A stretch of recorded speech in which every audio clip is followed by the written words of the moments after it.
इनका जो स्वभाव हो गया है, इसलिए हम यदि कोई प्रयत्न भी नहीं करते हैं तभी भी कुछ कुछ राग द्वेष हो जाते हैं। स्वभाव इसमें हमको उससे सावधान होना है। और सावधान होने के लिए क्या विशेष कोई प्रैक्टिकल जीवन में सावधान तो बहुत लोग कह देते हैं, जैसे लिखा सावधान रहो, लेकिन फिर भी भागते जा रहे हैं, एक्सीडेंट हो जाता है।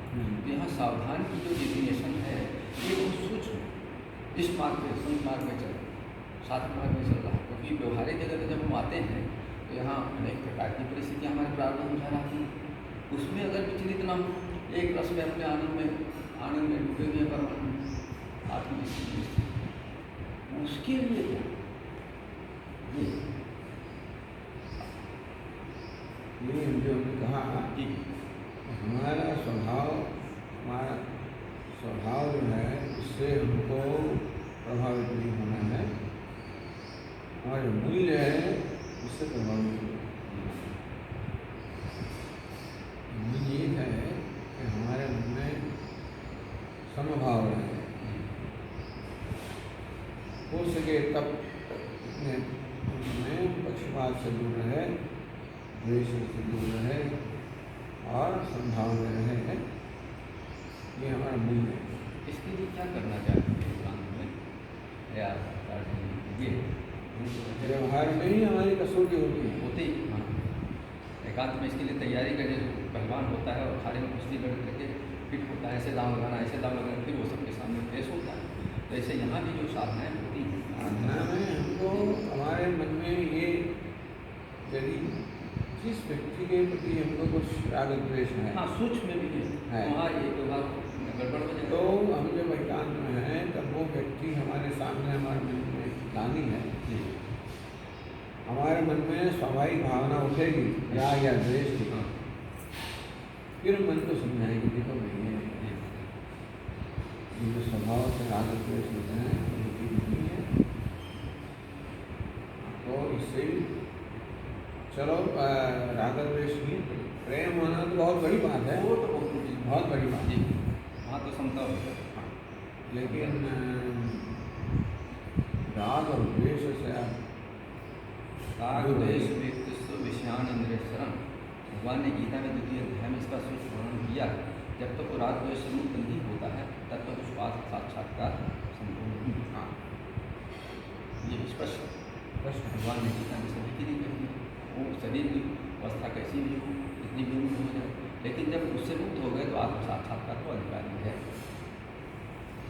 इसलिए प्रत्येक क्षण हमें हमारे मन की वृत्तियों का निरीक्षण करना है, और जहाँ भी राग और द्वेष का प्रभाव दिखाई पड़े वहाँ उसको सुधारना। हाँ इससे प्रकृति की निशानी बताई गई है,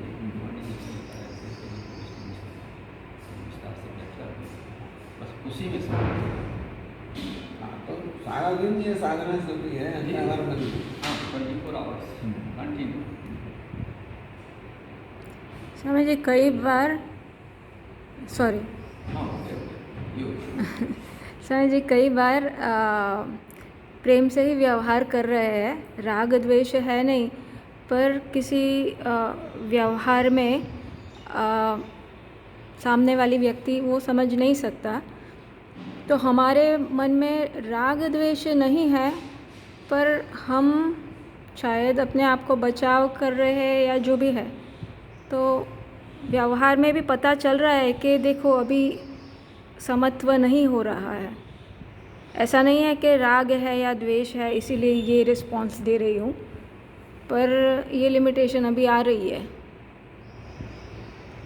क्योंकि हम तो चाहते हैं कि राग द्वेष हमारा मन हो, लेकिन देखते हैं कि सामने वाली जो व्यक्ति है वो तो राग द्वेष कर रहा है, इसलिए हमारे में हर्ट होती है। मतलब हमारे मन में हमारी जो दुख होता है, हमको ऐसा व्यवहार हमारे साथ किया गया, वो हर्ट होता है, क्योंकि हम ये चाहते हैं कि हमारे साथ भी अच्छी तरह से प्रेम से व्यवहार होना चाहिए। ये व्यक्ति उससे तो प्रेम से व्यवहार कर रही है और हमारे को ऐसा व्यवहार कर रहा है, और इसमें हमको पक्षपात का ऐसा तो दुख होता ही है। हाँ, शेष होता है साधना में भी है। और सब लोगों की आवश्यकता है कि भी हमारा स्वीकार हो, हमारे साथ भी प्रेम से बर्ताव हो, ये सबकी ज़रूरत है। वो स्वामी जी रिजेक्शन हो ऐसा जब लगे तो फिर व्यक्तित्व ऐसे सिकुड़ लेता है, जैसे कछुआ सिकुड़ लेता है। तो प्रेम छूट से जो देते हैं वो फिर सिकुड़ जाता है। हमको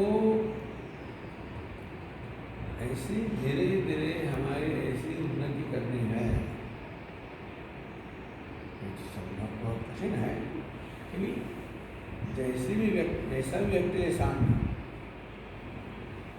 चलो पहले तो हमारे मन में ऐसा रिएक्शन आ गया, फिर अपने आप को कहने देखो भाई ये व्यक्ति ऐसा है लेकिन हमको ऐसा नहीं होना है, तो दिन हम संभाल लेते हैं और अपने मन को समझाते हैं।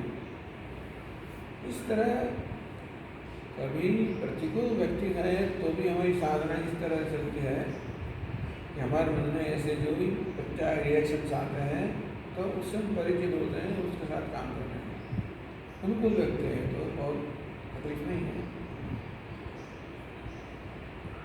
तो वैसे प्रतिकूल व्यक्ति भी हमको हमारे ऊपर ऐसा उपकार करता है कि हमें से ऐसा कुछ राग द्वेष हमारे उत्तेजित होते हैं, तभी हमारे ध्यान में आता है कि ये राग द्वेष है, या तो हमारी क्या अपेक्षा है, और हमारी अपेक्षा पूरी नहीं होती है तभी हमको दुख होता है। तो क्या क्या अपेक्षा है सब में है, और धीरे धीरे इसके ऊपर काम करना है। उसका एक ही उत्तर है कि हमारे हृदय कितना विशाल बनाए।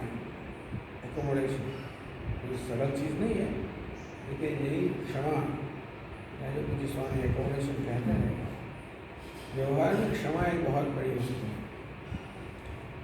ये मूल्य बार बार प्रत्येक संबंध में क्षमा की आवश्यकता रहती है, और प्रत्येक संबंध हमारी कसौटी करता है। कितनी हमारी क्षमा है, कितनी सहन शक्ति है, कितनी हृदय की विशालता है, और हम देखते हैं हमारी मर्यादा देखते हैं, धीरे धीरे फिर ऊपर से उससे बोलने का प्रयत्न करते हैं। और ये है दुनिया में राग द्वेष है, लोग राग द्वेष से व्यवहार करते हैं, और उनको भी पता नहीं होता है कि ऐसे व्यवहार से दूसरों को कुछ न कुछ दुख पहुँचाते हैं।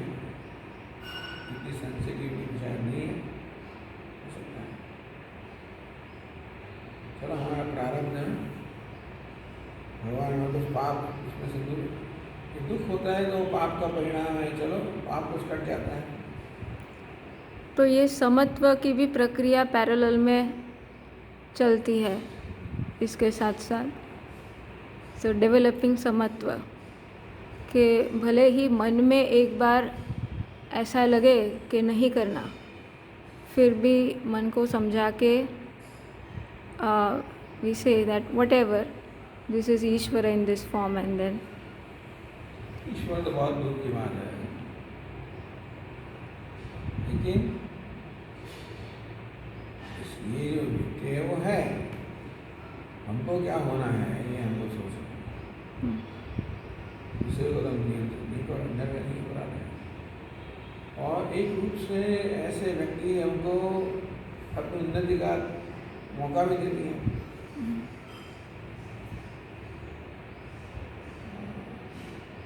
चैलेंज बार बार चैलेंज होता है, हमारा ऐसा कुछ न कुछ हम कुछ करते रहते हैं, और हम भी हमारे मन में कैसी कैसी सब भावना है उससे परिचित होते जाते हैं, और ये सब का उपयोग हम धीरे धीरे धीरे हमारी आंतरिक उन्नति करने के लिए करें। चलो भी हम हृदय की कितनी विशालता विकसित कर सकते हैं। तो जो है वो है ही।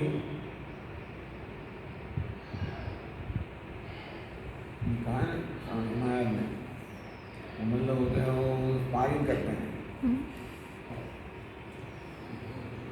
उसको स्पारिंग कहते हैं, उसको स्पारिंग पार्टनर होते हैं। ऐसी परिस्थितियों में सद्गुरु का विशेष साथ होता है। चुंबक जैसा वो छाया की तरह से लगता है, तो यही तो उनको सपोर्ट करना है। क्योंकि सब, अब मान लो हम किसी आश्रम में गए, यहीं का दृष्टांत, अब 3-4 लोग से हम लोग स्टेज पे गए, कहीं 10 फैक्ट्री मालिक हो, उसको कभी हमने लिफ्ट नहीं दिया। अब यहाँ ऐसे जैसे कोई पशु आया है, जिद्य हो, आचार्य हो, और 3-4 लोग यहाँ नहीं बैठ सकते, वहाँ नहीं बैठ सकते, स्वामी में 12 बजे भी चले जाओ, स्वागत का छुपा हुआ, गुरुद्वारे में चले जाओ, पंजाब में कहीं स्वागत का करो। लेकिन जब ऐसी परिस्थितियाँ आती हैं और हमें एकदम ऐसे लगता है जैसे धरती फट जाए, उसमें समझ में पूरा जीवन जो समर्पित कर चुका संसार में जी होते तो कोई बात नहीं, ढले हुए हैं और कमरे में बंद रहे, वहाँ कमरे में बंद रहे, शिष्ट ऐसा जीवन है। अब ऐसी जगह जब ऐसी परिस्थितियाँ आती हैं तो अंदर इतना ठेस लगता है, 10-15 दिन अवस्था ऐसी हो जाती है कि उसको बड़ी दयनीय हो जाए। इसी उसको कोई थप्पड़ मार दे तो आंसू बहते, बाद में सूख जाते। तो तुलसीदास जी के जैसे वो बेचारा ठीक है, सो रहा था तो पार्वती शिव जी लीला करने निकले, कहा ये कौन शिशु, कहा तो ऐसी अवस्था में जो बड़ी दयनीय अवस्था है, वो हमारा प्रारब्ध है, उसको हम स्वीकार करते हैं। लेकिन इसके पश्चात भी अपने को संभालना, यानी वो 15-20 दिन तक हमको वो घाव दर्द नहीं। ये अभी थोड़ा सा बुखारी जगह प्रसाद किया किसी से दूर रहना है, हमको पालने जैसा अनुभव हुआ है। हाँ, तो ऐसे व्यवहार से, स्थानों से दूर रहना चाहिए। हमारी नागरिक है हो ऐसा व्यवहार को भी रहना। हाँ, वो रहने से हाँ, वो प्रारंभ होता है, प्रारब्ध होता है तो ठीक है, लेकिन हम जानते हैं कि ये होने वाला है, तो उससे दूर रहना चाहिए। जहाँ हमारा सम्मान नहीं है, हाँ हाँ, वहाँ तो वहाँ से दूर रहना चाहिए।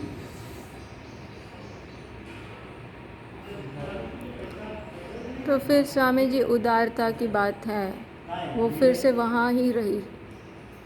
हम जो उदारता की अपेक्षा कर रहे हैं हमारे व्यक्तित्व का,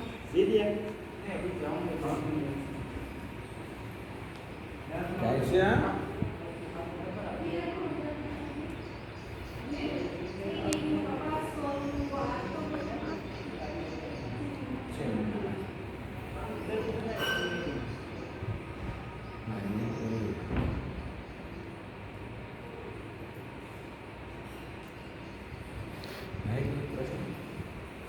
हाँ, तो मीन्स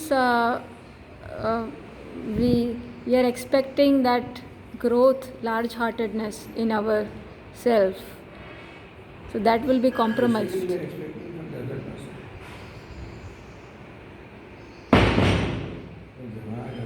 हमारे साथ प्रेम से होना चाहिए, हमारा स्वीकार होना चाहिए, हमारा आदर होना चाहिए, ये अपेक्षा रहती है। और हमेशा हमको ये अपेक्षा पूर्ण नहीं होती है, भी है। तो या तो हमको ये व्यवहार से दूर होना है, या ये व्यवहार से कैसे हम धीरे धीरे आंतरिक शक्ति प्राप्त करें। तो ऐसा व्यवहार होने पर भी हम कैसे हमारे मन की समता को जारी रखें। व्यवहार को हमको कसौटी के रूप में लेना चाहिए और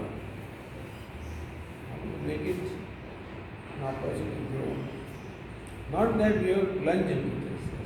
लेकिन को ऐसी परिस्थिति में प्लंज करना है जहाँ हम जानते हैं हमारा अपमान होगा, ऐसा नहीं है। लेकिन जब हो जाता है तो उसका उपयोग ऐसे